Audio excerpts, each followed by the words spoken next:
네, 세계를 만나는 시간 나우 함께하고 계십니다. 이번 코너 역사 속에서 세계를 배우는 시간이죠. 세계사로 뉴스 읽기 덕성여대 이원복 석좌 교수 오랜만에 스튜디오에 나와주셨습니다. 교수님 안녕하세요. 네, 안녕하세요. 네, 별 일 없으셨죠? 네.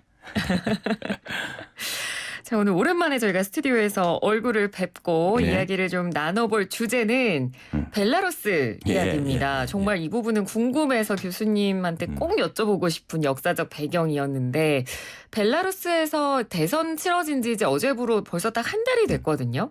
그러니까 선거 결과는 26년째 대통령을 하던 그 대통령이 무려 또 80%가 넘는 득표율로 압승을 해서 또 대통령이 된 건데 이에 대한 결과에 대해서 이제 시민들이 이 결과를 믿을 수 없다. 부정적인 선거가 이뤄졌다 이러면서 시위를 하고 있는 거죠. 그렇죠.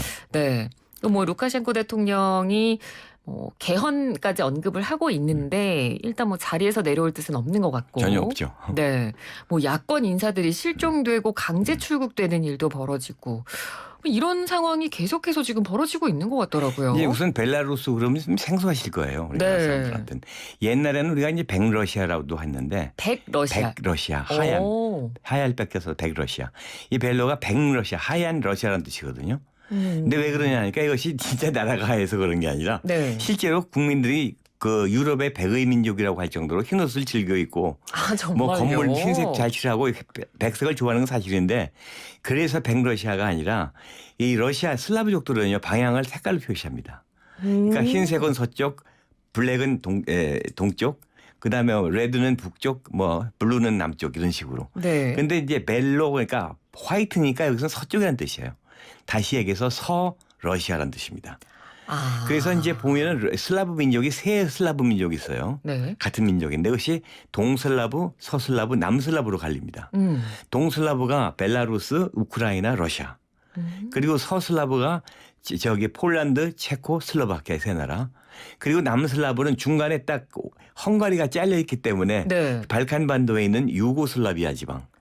그 유고가 슬라브 말로 남쪽이라는 뜻이거든요. 네. 그래서 유고슬라비아가 남슬라브라는 뜻입니다. 아. 그러니까 여기는 벨라루스, 우크라이나, 러시아가 있는데 요 세 나라가 뭉쳐 있는데 언어도 비슷하고 민족도 비슷한데 다만 민족적 정서는 벨라루스는 150년, 200년 가까이 친러시아 내지는 러시아화하는 그 세뇌를 했기 때문에 거의 국민 정서가 러시아에 가깝고 예, 우크라이나는 죽어도 러시아는 싫다는 그다음에 반러시아 정서가 엄청나게 강한데 이 백러시아인은 러시아인이 11%밖에 안 돼요. 네. 근데 우크라이나는 17%가 넘어요. 러시아인이. 그런데도 반러시아 정서가 우크라이나가 훨씬 강합니다. 복잡한 관계죠. 그러니까요. 그 복잡한 관계가 왜 그렇게 설정이 됐는지는 저희가 또 후반부에 자세하게 좀 이야기를 해보도록 하고요. 벨라루스가 유럽에 속해 있잖아요. 그렇죠. 그리고 얘기를 들어보니 저도 뭐 가본 적은 없는데 혹시 가보셨어요, 교수님? 거긴 못 갔죠. 거기 그 옆에까지 가봤는데 폴란드. 거기가 뭐 자연이 굉장히 아름다운 아름답다고 그래요. 곳이라고 네. 하더라고요.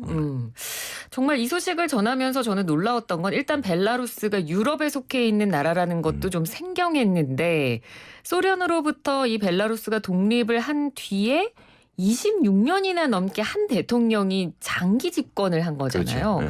어떻게 유럽 대륙에서 이런 일이 있지라는 생각이 좀 들었어요. 생각해 보십시오. 이거 제가 말씀드린 그 러시아의 그 문갑방은 비슷한. 네. 이제 이렇게 생각하시면 됩니다. 이렇게 한옥이 있는데 러시아가 이 한옥의 주인이에요.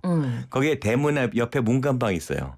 거기가 벨라루스인데 러시아 사람들은 그 문간방도 우리 거라고 생각하고 네. 문간방 사람들은 자기도 주인은 그 러시아는 맞는데 우리는 독립된 집이다. 이런 상황입니다. 그러니까 이것이 이제 말하자면 루카셴코 같은 경우는 이미 북소련 시대 때 고위 관리 다 하고 그리고 올라온 사람이니까 네. DNA 자체가 공산당 내지는 그 소련의 DNA가 완전히 박혀 있는 사람이에요. 그러니까 지금까지 한 정치가 모든 건 공포 정치, 탄압 정치, 네. 독재 정치. 그러니까 이 동방 이쪽에서의 이 유럽권들은 그 DNA가 바뀌지 않습니다. 그리고 이 벨라루스의 위치상으로도 그럴 네, 수밖에 없다는 그렇죠. 얘기가 있는데 워낙 이 벨라루스 자체가 폴란드에서 러시아로 넘어가는 그렇죠. 길목에 딱 예. 있다 보니까 보통 이런 길목에 있는 나라들은 항상 주변 국가들의 그런 그래서 이제 피해를 우리나라 입잖아요. 사람들은 잘 모르는 그런 위치인데 예. 이 폴란드가 가톨릭 국가입니다. 음. 벨라루스 러시아는 당연히 러시아 정교고요. 그러니까 이것이 경계선이에요, 벨라루스가. 네.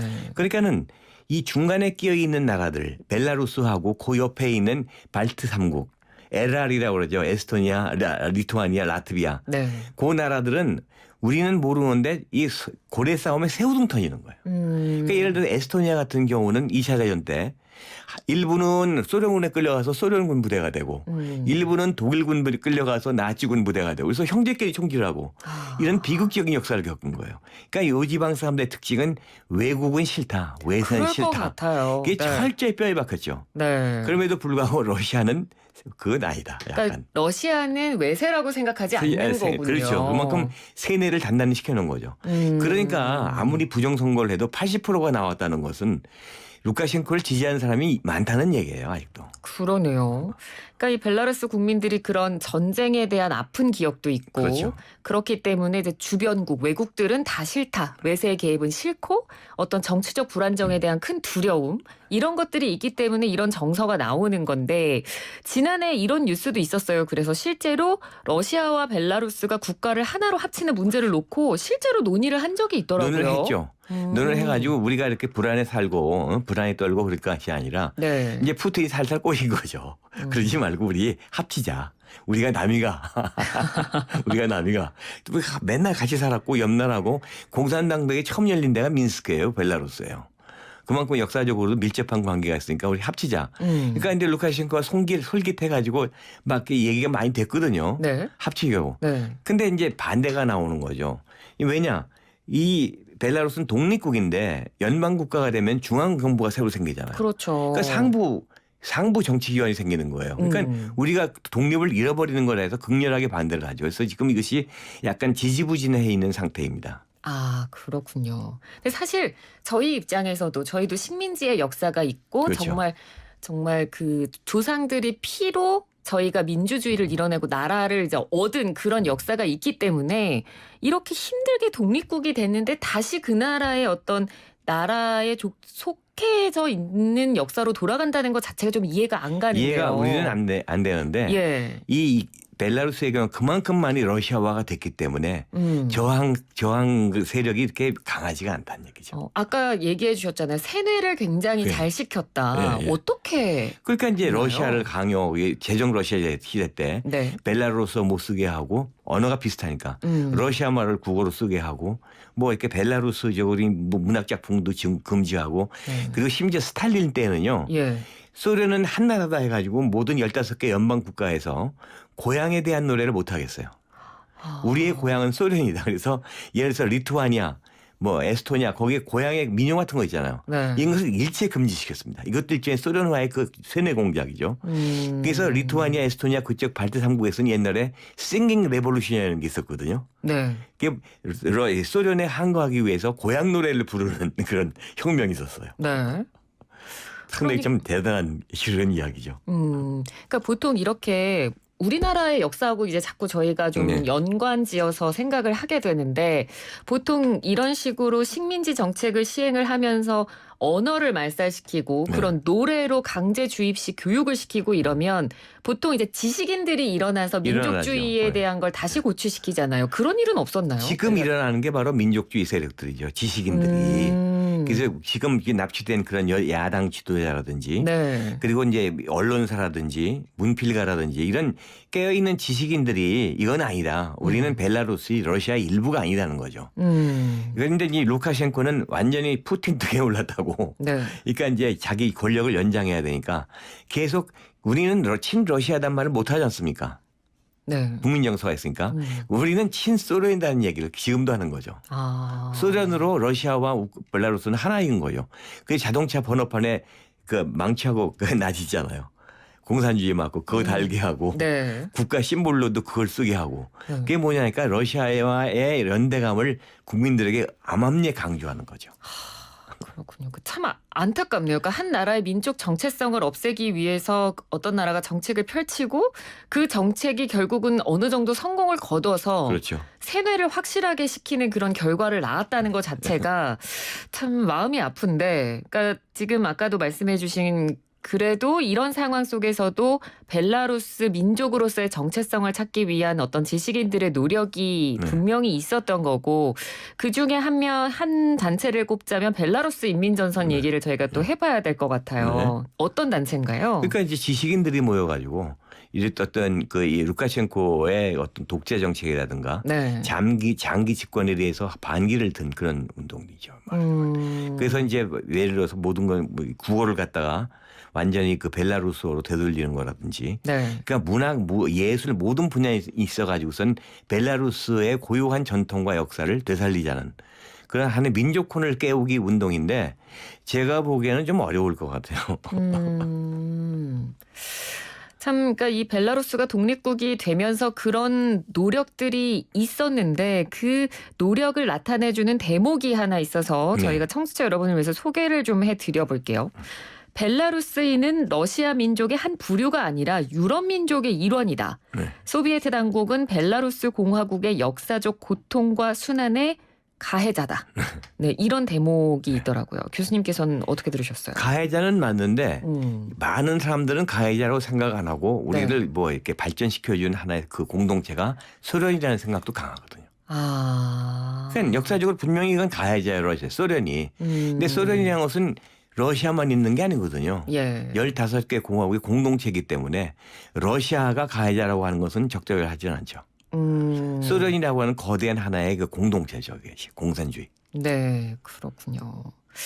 그러니까 근데 아까 그리고 저희가 우크라이나는 완전히 정반대라는 이야기를 했으니까 우크라이나 얘기도 좀 해볼게요. 사실 우크라이나는 벨라루스와 유사한 상황에 놓여 있고 유사한 상황이 있는데 역사적으로 이게 굉장히 반대입니다. 이게. 네, 인종적으로도 러시아인이지만 거기는 대개 타타르족이라고 해가지고 그 남쪽 혼합 터키 계통도 많고. 네. 그런데 이 러시아하고 우크라이나가 결정적으로 틀어지는 하나의 사건이 1930년 스탈린 시대 때 그 이 스탈린이 우선 이 사회주의 이데올로기라고 그래가지고서는 우크라이나가 곡창지대예요. 러시아에서 그 전체에서. 예. 제일 큰 곡창지대인데 이 시 종자까지 다 뺏어가 버렸어요. 그래가지고 놀라지 마십시오. 400만 명이 굶어 죽은 적이 있어요. 그래서 우크라이나 대기업 페민이라고 해서 역사적으로 유명한 사실인데 오죽했으면은 이 우크라이나 사람들이 나치가 쳐들어왔을 때 환영했잖아요. 오죽 심하게 당했으면. 너무 그랬어요. 근데 이제 이 나치가 그게 아니라는 걸 알고 다시 돌아섰지만은 결국 거기에는 이런 러시아에 대한 뿌리 깊은 어떤 스탈린 그쪽에 대한 그 민족 감정이 지금도 있고 최근에도 또 이렇게 크림반도 뺏겼잖아요. 네.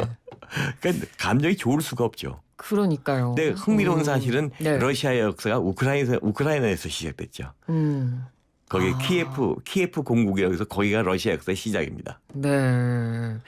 자, 그리고 마지막으로 벨라루스의 역사와 관련해서 흥미로운 부분이 유엔 창설 회원국이에요, 벨라루스가. 근데 유엔이 창설됐을 때는 독립국가가 아니었잖아요. 독립국가 아니었죠. 근데 어떻게 창립국가가 됐죠? 보세요. 유엔이 창립됩니다. 그러면 멤버십인데 미국도 한 표, 러시아도 한 표, 소련도 한 표일 거 아니에요. 일본도 한 표, 조그만 스위스도 한 표. 예를 들어서 스위스는 아니지만 그러면은 이 미소가 대결하고 있는 상황에서 서로 자기 팀을 많이 넣으려고 그럴 거 아니에요. 그렇겠네요. 그러니까는 이 소련이 뭐라고 그러냐면 우리 15개 공화국 전부 단독으로 가입하겠다. 그러니까 미국이 뭐라 하냐면 그럼 우리 48개 그 당시에 줄을 전부 단독으로 가입시키겠다. 그러니까 러시아가 소련이 불리하잖아요. 그렇다면 우리 협상을 하자 해가지고 그 나치하고 제일 열심히 싸운 제일 절망했었던 벨라루스하고 우크라이나만 봐주자. 그래가지고선 15개 공화국 가운데 그 이 소련하고 우크라이나하고 벨라루스만 가입이 허용된 거예요. 그렇군요. 네, 그런 역사까지 있었습니다. 최근에 이 벨라루스 반정부 시위 사태에 그리고 푸틴이 이제 뭐 러시아 군사 지원까지 하겠다는 약속까지 하면서 왜 도대체 벨라루스의 이런 반정부 시위에 러시아가 개입을 할까, 이 부분에 대해서 궁금하셨던 분들이라면 오늘 교수님께서 들려주신 이 역사 이야기가 굉장히 도움이 많이 됐을 것 같습니다. 감사합니다. 교수님 오늘 말씀도 잘 들었습니다. 고맙습니다. 네, 감사합니다. 네, 지금까지 이원복 덕성여대 석좌 교수였습니다.